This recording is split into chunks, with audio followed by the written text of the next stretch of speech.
Budapest!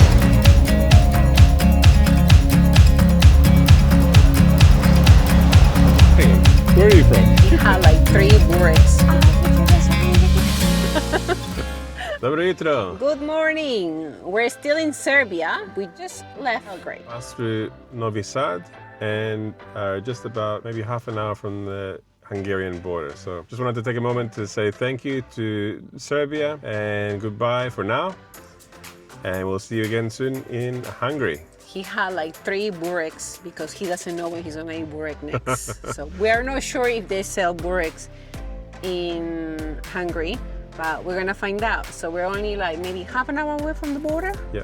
Only half an hour away from the border. So we are really excited about that. Off we go now.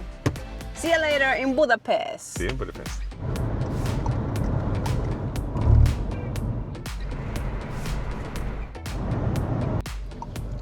Getting to the border, Budapest, here we come.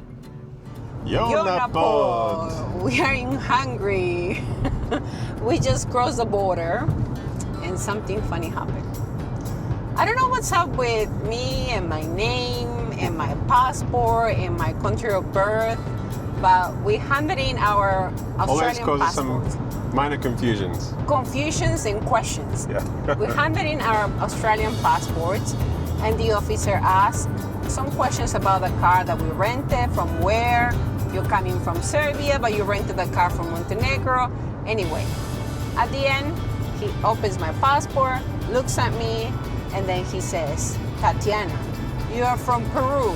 Tatiana, and like asking why do I have that Russian name? And I said, I don't know. My uncle is Vladimir. And I said, but Vladimir, not Putin. He smiled, right? Yeah, he smiled. He smiled. And he said, oh, shame, right? Oh, what a shame, he said. What a shame he's not Putin.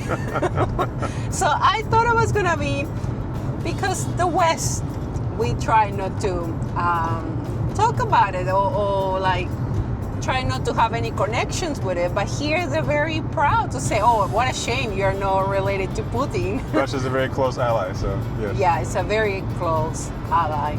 So that's something very interesting. But I made him laugh, and yes, I always get these questions. So that's an interesting beginning of our journey here in Hungary. So now we're driving, and you just realize that we don't know how to say anything in Hungarian, so we're gonna have to learn. We're trying to read the signs. Except for good afternoon, which we just learned, which is Jónapot. Jónapot. That's all we learned. So now you know, and yeah, we'll keep sharing what's gonna come next. As we drive into the heart of Budapest, the city slowly begins to unfold like a storybook. Every corner, every building, a whisper of history. Before us, the majestic Danube River divides the city into 2 halves, Buda and Pest. There it stands, the chain bridge, spanning the mighty Danube like a ribbon in iron and hope. Not just a bridge, but a symbol of connection, resilience, and the city's heartbeat. And there it is, the crown jewel of Hungary. This is Budapest, and we have just arrived.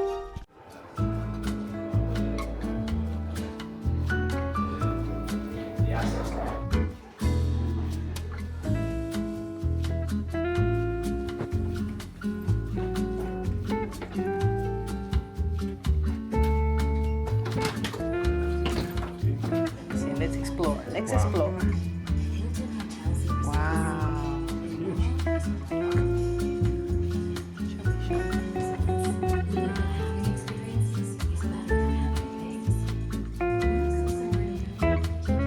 Okay. That's the dining room.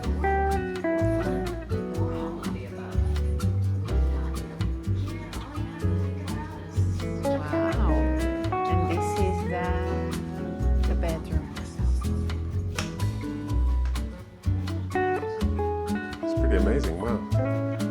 That's great, isn't it? Speechless. Wow, this bed is huge. Big shower. Good morning from Budapest. This is the next day. We had a good night's sleep. That bed was great. It was really good. We really needed it. after how many hours of drive? 4 hours drive from Belgrade. We drove 4 hours all the way here. And now we're enjoying some breakfast and with this view that is amazing. This time we chose to stay in the Buda district of Budapest. So Buda is one side, Pest is on the other. We didn't realize quite how far away it is from the city center, but it's in a beautiful location among the castles and everything else, which is in itself you can spend a whole day here at least. One travel tip that I will share is that if you're coming to Budapest, spend quite a few days here. There's a lot of things to do and we're not going to have enough time. But what I will do next time is spend a couple of days on the Buda side and get to see everything around. And the other 2 days or 3 days on the Pest area, which is the lower side of the city. There's so many other things to do over there. It's quite a bit of a distance, so you probably want to catch a taxi. Because walking... There is a bus that takes you between them. There's a bus as well. Public transport I heard is very, very good. And also, because walking will take a bit of time, like half an hour. So let's go and enjoy this breakfast with the beautiful view and let's go and explore this place. We are on our way to Matthias Church and it's around the corner from our hotel.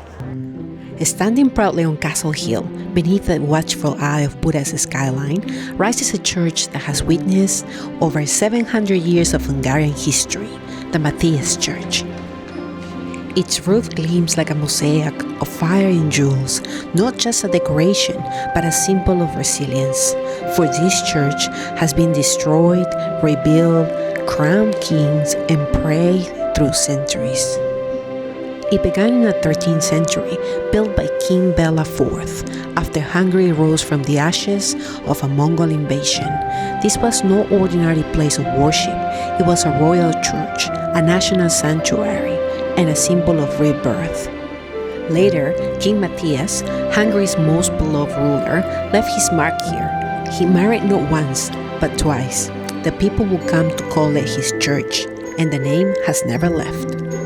But not all times were kind. In the 16th century, the Ottomans took Buda, and this grand church became a mosque.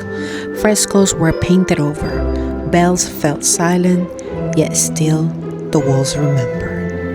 In 1867, Franz Joseph and Elizabeth, known to history as Sisi, were crowned here. This wasn't just ceremony, it was the birth of Austria-Hungary. The empire began beneath this roof. Matthias Church is not just a monument, it is a memory in stone, color and sound. It's the soul of Buda Castle and the heart of a nation that never stopped rebuilding. So we're here to try the Hungarian kremesh. What do you think? It's very nice. It's not so sweet. The guy from the hotel recommended it to us, the concierge. And we decided to come here because we noticed that it's better if you purchase the tickets in advance for the hospital in the rocks, which was also a bunker. So we have to wait for half an hour. We just got to this hospital in the rock, and that's going to be interesting. And it used to be a bunker during World War II. So you basically have to take an elevator to come down, because that area where the Buda is surrounded by a wall. So you take the elevator and it takes you down there and you can go back the same way. We made it to the hospital in the rock here in Hungary, on the Buda side of Hungary. Interesting thing is that to get down here, they have a special elevator so you don't have to walk so much. So that was great. So what's interesting about this museum? So much history. So this is an old hospital which was active from the 1930s, 1940s, up until the 1980s for different purposes. Opened up as a museum in 2008. So during World War II, the Germans were invading from one side, the Russians from another side, and apparently there was quite a lot of propaganda for the people saying, don't worry, you don't need to leave, everything is safe. So during the war and everything, they were still going to cafes, cinemas and everything, while more and more territory was being taken over. That was fascinating. And then, so during this time, the doctors and nurses would go out and bring back casualties from the war, both enemy and Allied soldiers. So I'm an emergency nurse, and this was very interesting to see because I cannot even imagine how, as a nurse, wearing the uniform that they used to wear, will be treating patients like 24/7. And it's very different nowadays. But also, like he was saying, they treated patients from World War II and from the revolution time here in Hungary. And an interesting thing that she mentioned in the tour, the girl, was that the doctors who served and helped during the revolution of Hungary from the Soviet Union, because the revolution wasn't successful, they got punished, and their punishment was not being able to practice as doctors anymore, no matter how good the doctors were. So it just makes it like so much work that you put into it, and then that gets taken away from you because you were serving your country. So yeah, that was very interesting. We are on our way to our Danube cruise, sunset cruise. We took the bus 16 from the Buda side to come to the Pest side down here, and you pay around $2.50 Australian dollars. Yeah. And you have to walk as soon as you cross the bridge. You get off, and then we'll have to walk around 8 minutes. You have to walk all the way to Pier 7. So here we go. We're catching the 8 o'clock Danube Legend. So we're here just about to go on to our twilight cruise. So from 8 until 9 p.m. So sunset's in about 20 minutes. You have two options. The two options are first, you can choose to have dinner, and that lasts around 3 hours. Okay, the second option is to have the tour for an hour, the cruise for an hour, and then see the most touristic spots.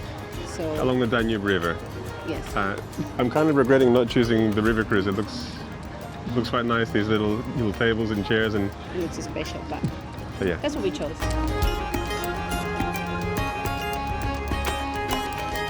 We're finally here. Do you like it? I like it, but I keep thinking of the dinner cruise. No regrets.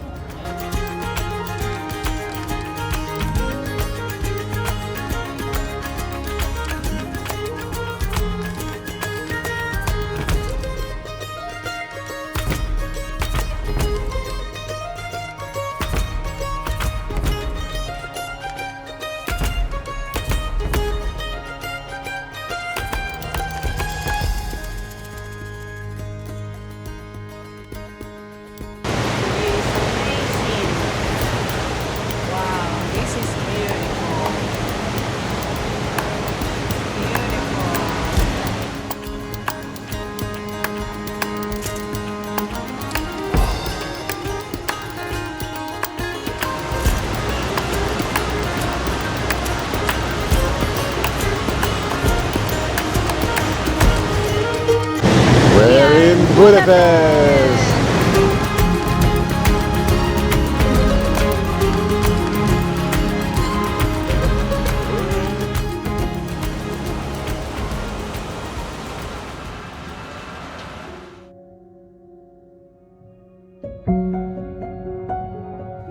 Standing here in front of the Parliament House on this beautiful night, I'm reminded on how beautiful it is to travel, to explore new cultures, and to witness the world beyond my own.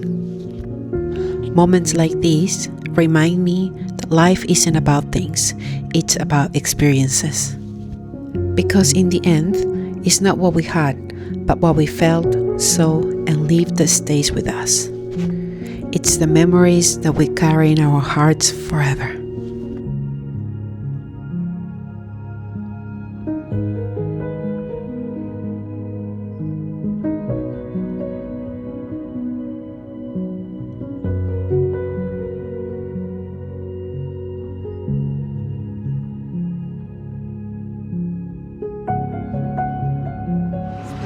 This city went above and beyond my expectations. I will definitely come back here. I'm very happy because I've been craving Peruvian food for the last week and a half, And today we decided to go and find a Peruvian restaurant in Budapest. She's been spoiled with too much burek lately. Yes, and also we tried traditional food from here last night.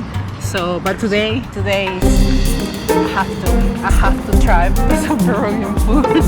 Tomorrow I promise that I will have some food from Hungary, but I'm craving it.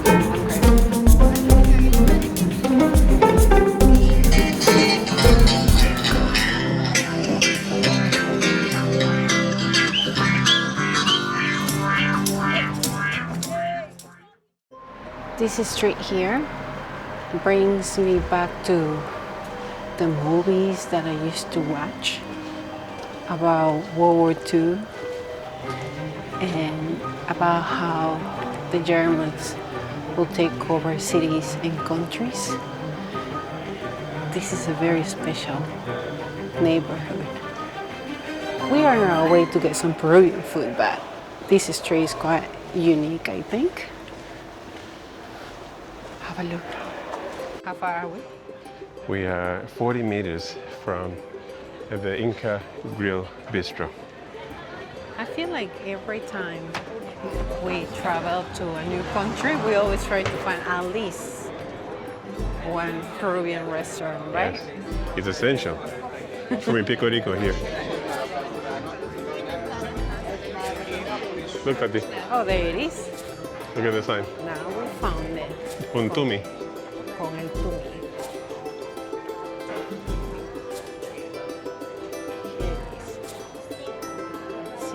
Check it out. Yeah, we're ordering her Peruvian cuisine.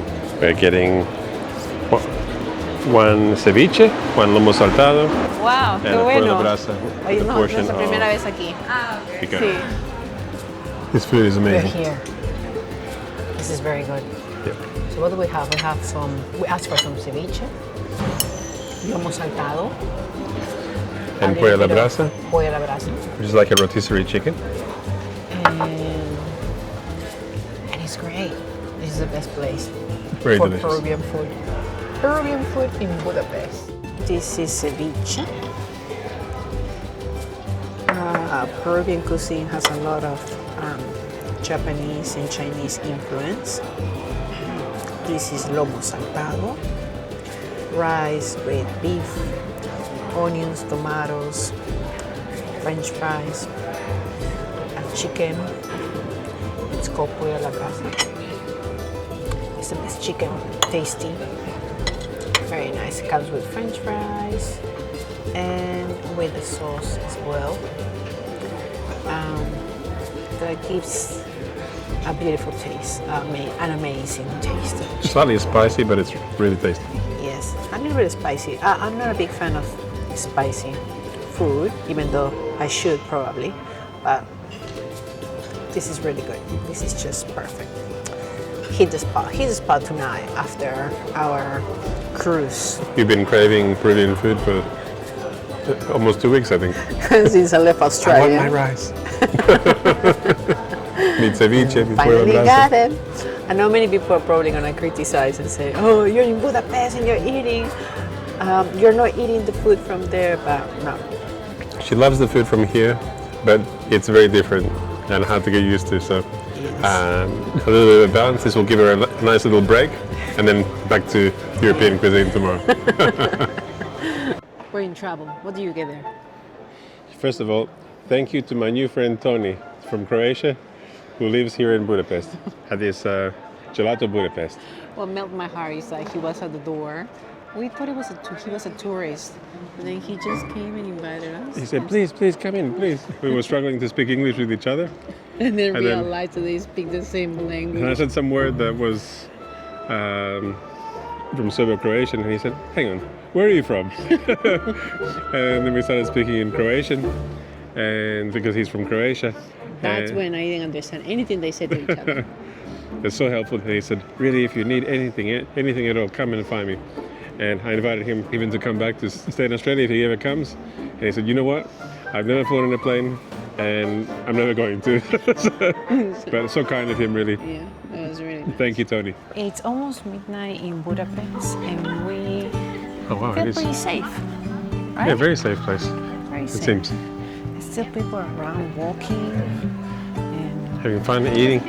eating, having drinks, and we're just walking to catch our bus to the hotel, to the Buda side. Apparently the buses run until like 4:30 4:30 in the morning. in the morning. 4:30 in the morning. So I now hope. something interesting that I wanted to share is Budapest, Hungary, was a point where Germans from the west and the east used to meet with their families here and spend the summer together, since they couldn't cross, the ones from the east couldn't cross to the west and vice versa. So that's very interesting, right? Yeah, apparently During the Hungary, Cold War. Hungary had visas open to both West and East Germany. So they allowed both to come here to reunite. And for West Germans, they had a lot of freedom to travel, but whereas the East could only go to certain places. So this was a place where both of them could go and wasn't too far away as well. So that's a new thing that we learned today.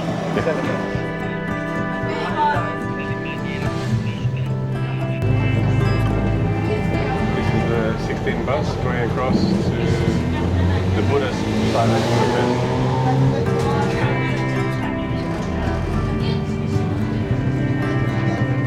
Here. Remember the statue? Here, right? The bus just took us all the way here. It took us all the way here. That's so good, So good. isn't it? And likewise, if you stay on the Pest side, you want to come up to the castles district Buda side. on the Buda side, just catch bus number 16. Yes. Wow, so quiet now.